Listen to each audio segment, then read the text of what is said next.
membres de la presse, bonsoir et bienvenue au Caserne Centrale. Mes concitoyens, ce soir, on a le privilège, en tant que commissaire de police, pour adresser sur un aspect de sécurité très important. Comme on se connaît, nous avons une deuxième nuit de couvre-feu sanitaire.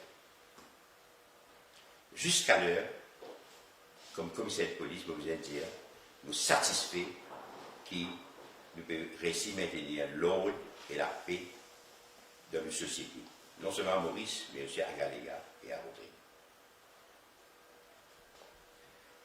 Nous devons remercier non seulement la population, mais aussi l'ensemble de la force policière pour un comportement qui est plus ou moins exemplaire. Pareil que dans la population, il y a certains éléments qui sont indisciplinés.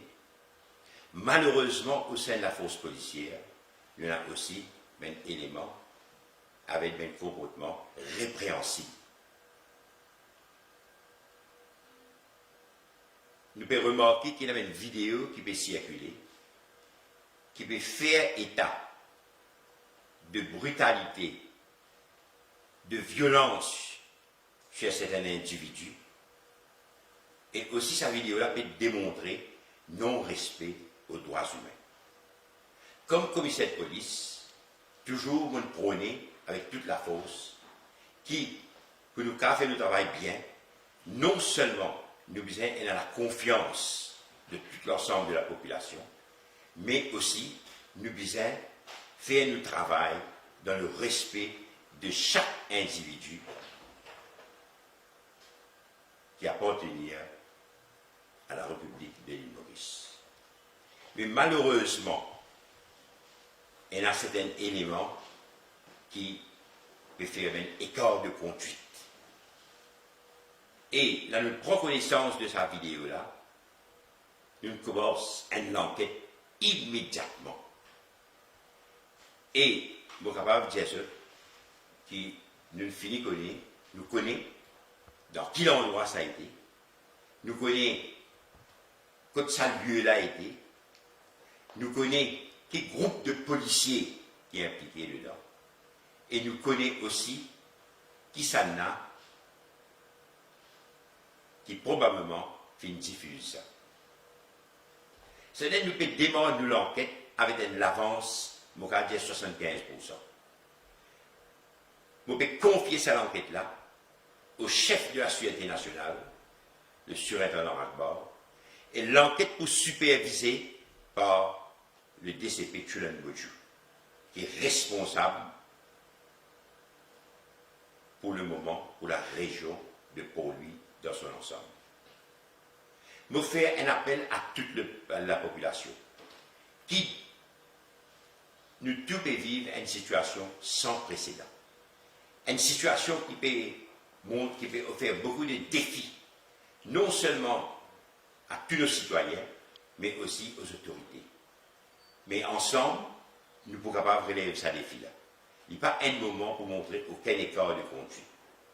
Je vous ai dit, partout quand je finis de passer, le soir quand je finis de mettre check, je finis de trouver qu'il y a un policier, et là seul, et là en binôme, deux policiers. Je vais travailler bien. Dans beaucoup de places, je vais sécuriser l'endroit stratégique. Nous avons à peu près plus de 113 endroits stratégiques qui nous peuvent sécuriser. Et non seulement les éléments de la force régulière, mais aussi les éléments des unités spécialisées, telles que la SMF, la SSU, et même les gardes-côtes, mais la même contribution pour assurer que ça couvre-feu sanitaire-là, que tout le monde peut respecter.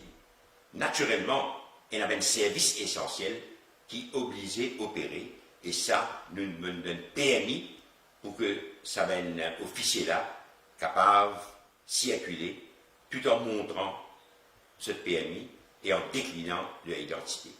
sans nous mettre policiers, nous mettre barrage routier, puis check ça. Et jusqu'à l'heure, vous allez dire, nous avons à peu près une centaine de contravenants.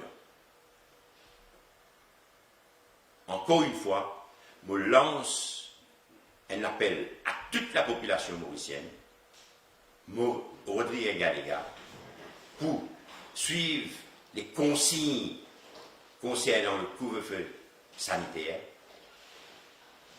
de très près et aussi de respecter la loi, de faire maintenir l'ordre et la paix. Et me lance aussi un appel à toute la force policière pour reconnaître que dans l'ensemble, je vais faire un travail exemplaire, mais les éléments indésirables qui peuvent faire preuve de comportement répréhensible, je vous promets une action très sévère dans les heures qui suivent. Je vous remercie pour votre attention.